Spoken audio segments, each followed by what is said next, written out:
Halo kawan, kembali lagi nih di Radio Movie.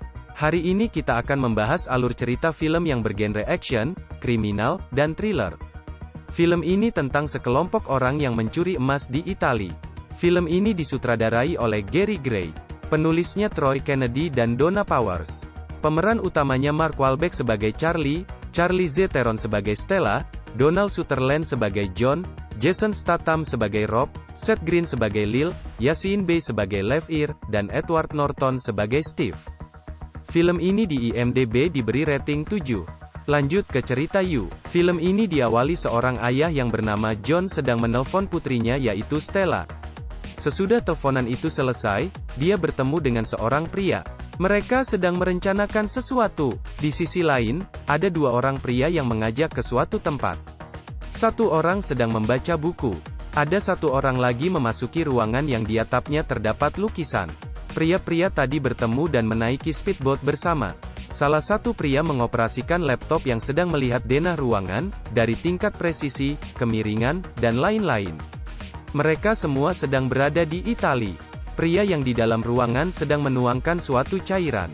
Kembali ke orang-orang di speedboat, mereka akan memasuki sebuah tempat. Pria yang membawa laptop meretas gerbang.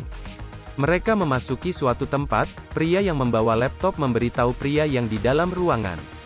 Dia memberitahu tempat brankas berada, dengan memakai alat pendeteksi. Di dekat brankas terdapat banyak orang yang sedang membersihkan senjatanya. Pria yang di dalam ruangan sedang memulas lukisan di ruangan itu. Dan pria-pria yang di bawah juga sedang mempersiapkan pekerjaan masing-masing. Ada yang menyiapkan alat selam, dan yang lainnya. Setelah mengecat atap-atap, tiba-tiba ledakan terjadi. Ada yang mengalihkan perhatian, dengan membawa brankas di speedboat. Di sisi lain, brankas yang asli berada di bawah air, sedang dibuka oleh para penyelam. Untuk membuka brankas itu, para penyelam berusaha membobolnya. Singkat cerita, brankas itu terbuka dan mempunyai 4 menit untuk memindahkan emas-emas itu ke tempat lain.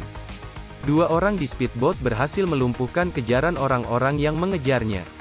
Dan emas pun berhasil dibawa oleh orang-orang yang menyelam itu. Mereka semua merayakan keberhasilan itu, karena mendapatkan emas seharga 35 juta dolar. Ada yang ingin membeli mobil Aston Martin, rumah besar di Spanyol, dan lain-lain. Ketika Steve ditanya, uangnya akan dibelikan apa? Tapi dia menjawab akan mengambil dari mereka satu-satu. Tapi, kira orang-orang itu Steve bercanda. Kemudian mereka semua pergi dari pegunungan salju itu. Ketika mereka semua sedang berbincang, ada mobil yang menghalangi di tengah jalan. Lalu orang-orang di mobil itu semua keluar dan menodongkan senjata dan Steve pun menodongkan senjata di hadapan pemimpinnya yaitu John. Steve keluar mobil, dia membuat rencananya sendiri. John berusaha membuka pintu dan tiba-tiba Steve menembak John. Sopir yang bernama Rob, berusaha kabur dengan mobil mereka, hingga terjebur dan tenggelam bersama mobilnya. Mereka ditembaki dari atas oleh Steve dan kawan-kawannya. Kemudian mereka bertahan di bawah air dengan alat selam mereka. Steve terus menembaki Charlie dan yang lainnya. Tetapi Charlie mengapungkan John, dan Steve tidak menembaknya lagi. John tewas, dan Charlie sangat sedih atas kepergian John. Singkat cerita 1 tahun kemudian, Charlie dan yang lainnya pindah ke Philadelphia. Anaknya John yaitu Stella, sedang membuka brankas yang ditugaskan oleh para polisi. Dia mampu membuka brankas Warrington 1000 yaitu brankas tersulit. Skill membuka brankas diturunkan oleh ayahnya. Stella selalu bekerja di kegelapan dan keheningan, agar dia fokus. Lalu dia pergi ke kantornya menggunakan mobil Mini Cooper. Dia mengendarai mobil dengan ngebut, dan selalu di waktu olehnya. Sesudah tiba di kantor, dia mempunyai tamu, yaitu Charlie. Charlie menawarkan Stella untuk mencuri kembali emas itu, karena Charlie sudah menemukannya di Los Angeles. Charlie mengetahui karena dia punya orang di sana, emas itu bertanda penari Bali di atasnya. Orangnya Charlie mengetahui, bahwa emas yang dicuri, dijual ke Skinny Pet atau penjual emas di Los Angeles. Charlie menawarkan Stella karena dia ahli dalam membuka brankas. Kelompok Charlie tidak ada yang ahli dalam membuka brankas, semenjak John atau ayahnya Stella meninggal. Charlie juga sudah menganggap John seperti ayahnya sendiri. Stella terdiam dan merenung, hingga Stella menelpon Charlie untuk menerima tawaran itu. Keesokan harinya Charlie mengumpulkan semua rekan-rekannya di suatu tempat, dengan ditemani Stella. Dia adalah si jenius komputer, dia adalah yang menciptakan Napster, tetapi filenya dicuri oleh teman sekamarnya, dan dia baru saja belajar naik motor. Dia adalah Lev-Ir, dia tukang meledakkan bom. Ketika umur 10 tahun, dia meledakkan M80S terlalu banyak di toilet sehingga harus kehilangan pendengarannya. Rob adalah ahli dalam menyetir, dia mencetak rekor untuk pengejaran jalan tol terpanjang di Los Angeles. Kalau Charlie, dia ahli dalam menyusun strategi dalam mencuri. Mereka semua sedang merencanakan untuk mencuri di rumah Steve. Charlie dan si jenius komputer atau Lil sedang mengintai di mobil dekat rumah Steve. Lalu Steve keluar untuk menjual emasnya, tapi kali ini pembelinya hanya bisa membayar 2 batang emas. Singkat cerita, Charlie masuk ke kamarnya Stella, tapi Stella tidak menjawab karena Stella sedang berlatih membuka brankas, hingga Stella kaget Charlie sudah masuk ke kamarnya. Charlie menyuruh Stella untuk menggantikan menjadi tukang kabel. Karena setahu Steve, Charlie dan yang lainnya sudah mati. Jadi, Stella menggantikannya untuk masuk ke rumah Steve. Rob dan Lil mengintai truk kabel dan pegawainya. Rob mendatangi pegawainya, yang kebetulan dia cewek, lalu Rob merayu dan mengajaknya untuk tidur. Setelah cewek itu tidur, Rob mencuri seragam dan menduplikat kunci mobil. Kemudian mobil itu dibawa oleh Stella dan Charlie. Di luar rumah Steve, Lev-Ir membuka colokan kabel yang tersambung ke rumah Steve. Setelah itu, Steve kebingungan, kenapa TV dan internetnya tidak jalan. Lalu dia menelpon penjaga gerbang untuk menelpon tukang kabel. Tukang kabel menjanjikan untuk datang pada hari Kamis. Tapi Lil sudah menyadapnya, dan Charlie langsung menghubungi hari itu juga, untuk mengerjakan kabel yang rusak, karena dia sudah siap dengan Stella. Stella lalu dipasang kamera pengawas di bajunya. Tak lama Stella masuk dan melihatkan tanda pengenalnya ke penjaga gerbang. Ketika sudah sampai rumah, Stella dihampiri oleh anjing-anjingnya Steve. Steve menyuruh anjingnya masuk, dan menyapa Stella dengan panggilan Frizzly dan Stella menyamar sebagai Becky. Lalu Steve mengajaknya masuk. Dia menjelaskan isi rumah-rumahnya. Stella terus menyusuri setiap ruangan dengan kamera pengawasnya supaya denahnya terdeteksi oleh komputer Lil. Kemudian Stella ingin mengecek kabel modemnya, Steve menunjukkannya, tapi Stella membuka suatu ruangan yang di dalamnya terdapat brankas. Steve melarang Stella membuka ruangan itu, lalu Stella mengecek TV. Stella pura-pura menyetel modemnya. Lev-Ir menghubungkan kembali kabel di luar, hingga TV kembali hidup. Steve malah merayu Stella untuk berkencan dengannya. Tapi Stella tidak mau, karena dia menyebutkan sudah punya aturan sendiri. Singkat cerita, Stella keluar rumah. Charlie dan yang lainnya berkumpul membahas denah rumah Steve. Lil sedang memperlihatkan denahnya pada mereka. Lil ingin dipanggil Napster oleh Charlie, tapi Charlie tidak mau. Lil tidak akan memberitahu posisi denah, kalau Charlie tidak menyebut Lil Napster. Lalu Lil atau Napster memberitahu jarak pintu depan dan besi adalah 6 kaki. Cocok dengan mobil Stella. Stella lalu mempraktekkan mobilnya dengan membawa besi-besi di mobilnya untuk mengangkat emas-emas itu. Mobil itu tidak bisa menangani emas-emas yang berat itu. Charlie memerlukan mekanik untuk mengupgrade mobil itu. Rob mempunyai kenalan mekanik untuk menangani pekerjaan itu, temannya bernama Urens. Charlie membutuhkan untuk mengangkut muatan 1,2 ton di dalam mobil kecil ini dengan suspensi yang cukup dan bertenaga untuk lebih cepat.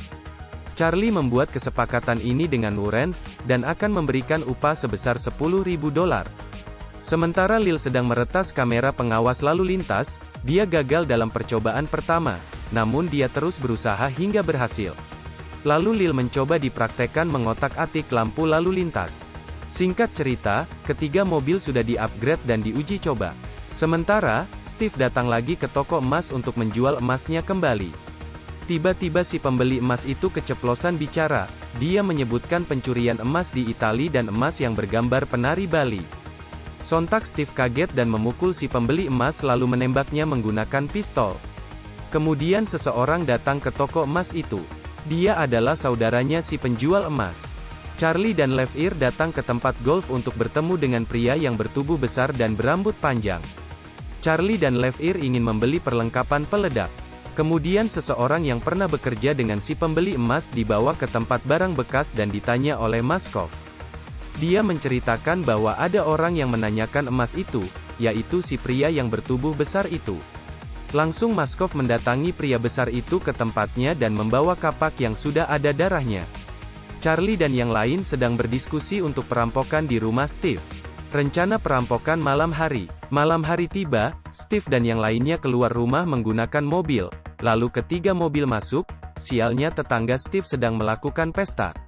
Akhirnya misi dibatalkan, karena akan ada banyak saksi ketika terjadi ledakan. Setelah itu, terpaksa Stella berkencan dengan Steve di sebuah kafe. Mereka berdua sedang berbincang, dan tiba-tiba Stella berbicara, "Aku tidak percaya iblis memasuki mereka." Kemudian Steve curiga dengan perkataan itu. Karena Steve pernah mendengar perkataan itu dari salah satu orang yang didengarnya, yaitu John. Steve curiga, John punya putri yang seumuran dengan Stella. Lalu dia memegang tangan Stella dengan erat. Steve padahal tahu sejak awal, bahwa Stella anaknya John. Steve menyinggung Stella, akhirnya Charlie dan Rob datang dan berusaha memegangnya. Charlie lalu berbincang dengan Steve, hingga perbincangan itu menyindir Charlie. Kemudian Charlie menghajar Steve hingga berdarah dan Steve tergeletak.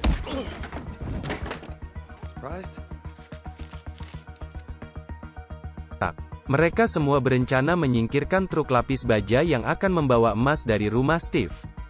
Charlie dan Lil memasang peledak di tembok-tembok. Kemudian Charlie menelpon mekanik Rob untuk meminta bantuan. Di sisi lain, Maskov juga sedang menjalankan misinya.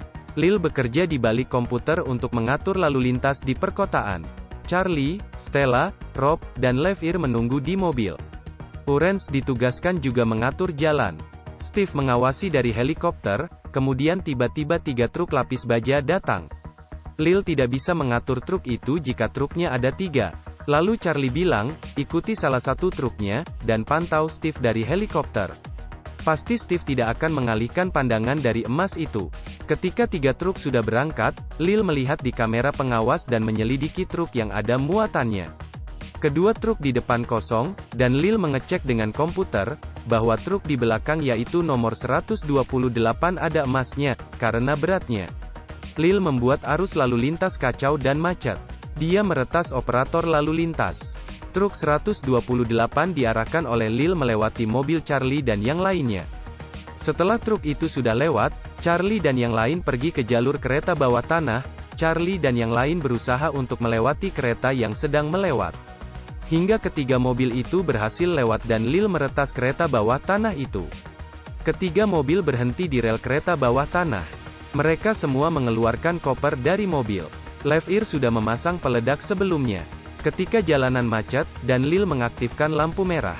Mobil truk baja tepat di dekat mobil truk Urens dan ledakan pun terjadi.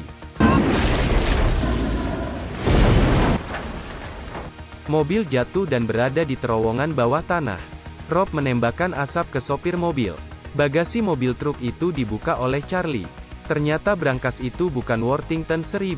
Brankas itu buatan Israel dan ada lapisan kacanya. Stella mengebor brankas, tapi dia tidak bisa melanjutkannya karena takut lapisan kaca itu pecah. Lalu dia membuka brankas itu menggunakan feelingnya sendiri, dan beberapa menit kemudian Stella hampir tidak bisa membongkarnya. Charlie terus berbicara, bahwa Stella pasti bisa, dan akhirnya terbuka emas itu seharga $27 juta.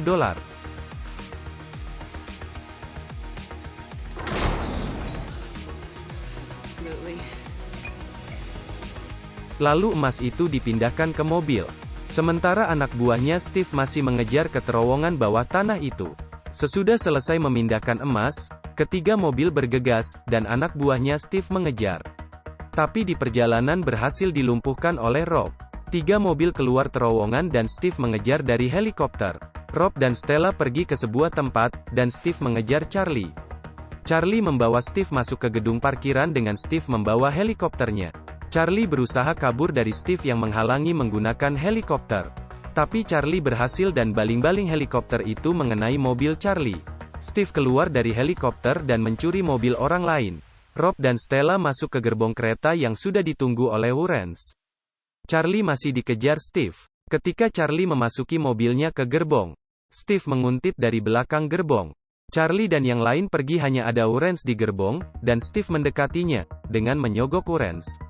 Orange menerima uang itu dan membuka gerbongnya. Tapi Charlie sudah kembali masuk ke gerbong itu dan berhadapan dengan Steve. Charlie berbicara bahwa Steve tidak punya emas dan sudah tidak punya apa-apa. Tiba-tiba Steve menodongkan pistol dan dari belakang ada Maskov dan anggotanya. Maskov adalah saudaranya si pembeli emas Steve yang sudah dibunuh oleh Steve sendiri. Steve merayu Maskov untuk mencuri kembali emas itu karena mereka punya senjata dan Steve kira Charlie mempermainkannya. Tapi Charlie sudah punya kesepakatan dengan Maskov, dan memberinya 1 koper emas. Stella kemudian meninju Steve dengan keras. Lalu Maskov akan membawa Steve ke tempat kerjanya, yaitu tempat barang bekas. Charlie dan yang lain merayakan kemenangan itu dengan bersulang di dalam kereta. Singkat cerita, Rob membeli Aston Martin-nya, Lev-Ir membeli rumah di Spanyol dan Lil atau Napster membeli stereo yang diinginkannya yang bisa membuat wanita langsung telanjang, dan Charlie membangun keluarga bersama Stella. Tamat. Terima kasih yang sudah menonton dan mendengarkan. Semoga kalian sehat selalu ya kawan. Sampai ketemu di alur cerita selanjutnya.